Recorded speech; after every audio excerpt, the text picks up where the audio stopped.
Hello മക്കളെ, അപ്പോൾ നമ്മൾ ഇന്നൊരു ട്രാവൽ വ്ളോഗാണ് കേട്ടോ ചെയ്യുന്നത്.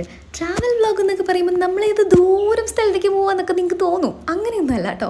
നമ്മുടെ ഇട്ടാവട്ടത്തിൻ്റെ ചുറ്റിക്കരിഞ്ഞിട്ടുള്ള ഒരു ട്രാവൽ വ്ളോഗാണ് കേട്ടോ.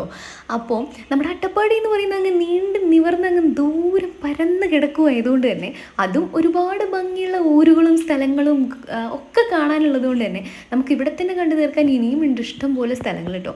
എന്തായാലും നമുക്കൊന്ന് സഞ്ചരിച്ചാലോ. അപ്പോൾ നമ്മളിന്ന് നിങ്ങളെല്ലാവരും കേട്ടിട്ടുണ്ടാവും മുള്ളി വഴി ഊട്ടിയിലോട്ട് പോകുന്ന റൂട്ടിലെ. നമ്മളിന്ന് മുള്ളിയിലോട്ടാണ് കേട്ടോ പോകുന്നത്. ചീരക്കടവ് വഴി മുള്ളിയിലോട്ടുള്ള ആ റൂട്ട് എന്ന് പറയുന്നത് അടിപൊളിയാണ് കേട്ടോ. റോഡാണെങ്കിൽ അതിഗംഭീരം, സ്ഥലങ്ങളുടെ കാര്യം പിന്നെ പറയണ്ട.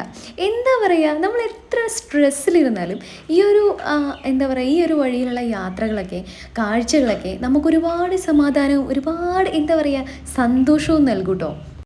അപ്പോൾ ഇന്ന് നമ്മുടെ ട്രാവൽ പാർട്ട്ണർ എന്ന് പറയുന്നത് മുരുകനാണ് കേട്ടോ. അവൻ്റെ കൂടെ സ്കൂട്ടിയിലായിരുന്നു ഇന്നത്തെ യാത്ര എന്ന് പറയുന്നത്. അവൻ എൻ്റെ കൂടെ നടന്ന് ഭയങ്കര പെയിനും കാര്യങ്ങളൊക്കെ ഉണ്ടായിരുന്നു കേട്ടോ. എന്തായാലും പറയാൻ വയ്യല്ല, ചേച്ചിയായി പോയില്ലേ.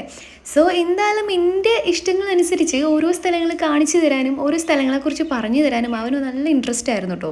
എനിക്ക് സത്യം പറഞ്ഞാൽ ഇവിടുത്തെ ഒരു വഴികളും ഇതുവരെ അറിയത്തില്ല. അവൻ കൂടെ ഉള്ളതുകൊണ്ട് കുഴപ്പങ്ങളൊന്നും ഇല്ലാണ്ട് നമ്മൾ മുള്ളിയിലെത്തി.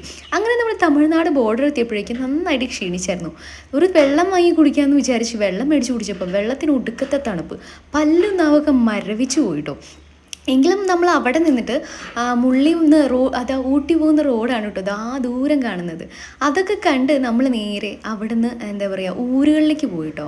ഊരുകളിലധികം കാഴ്ചകളൊന്നും കാണാൻ വേണ്ടിയിട്ടല്ല കേട്ടോ. ഞാൻ ഈ സ്ഥലങ്ങളൊന്നും ഇതുവരെ കണ്ടിട്ടില്ലല്ലോ. സോ ഒന്ന് പോയി കണ്ടേക്കാന്ന് വിചാരിച്ചിട്ട് പോയതാണ്. അവിടെ ഒരു അമ്പലം, ആ അമ്പലം ചുറ്റി കുറേ വീടുകൾ, ഒരു സമാധാനമുള്ള ഒരു അന്തരീക്ഷമായിരുന്നു കേട്ടോ അവിടെ പോയപ്പോൾ കിട്ടിയിട്ടുണ്ടായിരുന്നത്. അങ്ങനെ വലിയ ബഹളവും കാര്യങ്ങളും ജനത്തിരക്കൊന്നും കണ്ടില്ലെങ്കിലും എനിക്ക് തോന്നുന്നു നല്ല സമാധാനമുള്ള ലൈഫായിരിക്കും അവിടെയെന്ന്. എനിക്ക് അങ്ങനെയാണ് അവിടെ ചെന്നപ്പോൾ ഫീൽ ചെയ്തിട്ടുണ്ടായിരുന്നത്. സോ ഈ വീഡിയോയിൽ ഇതൊന്നും കഴിഞ്ഞിട്ടില്ല കേട്ടോ.